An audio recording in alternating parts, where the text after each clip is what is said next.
আমাকে মহলের ভিতর যেতে দাও ভাই, আমি শ্রী হরি নারায়ণের দর্শন করবো।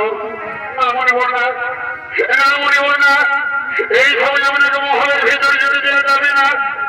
আপনি ফিরে যান বলব, আপনি ফিরে যান, আপনি ফিরে যান। ওরে ভাই দরবার, ওরে ভাই দরবার, আমি বহু কষ্ট বহু পরিশ্রম করে মনে রাখা নিয়ে এসেছি ভাই, আমি শ্রী হরি নারায়ণের দর্শন করবো। তাই জানি বলি আমাকে মহলের ভিতর যেতে দাও ভাই, আমাকে মহলের ভিতর যেতে দাও।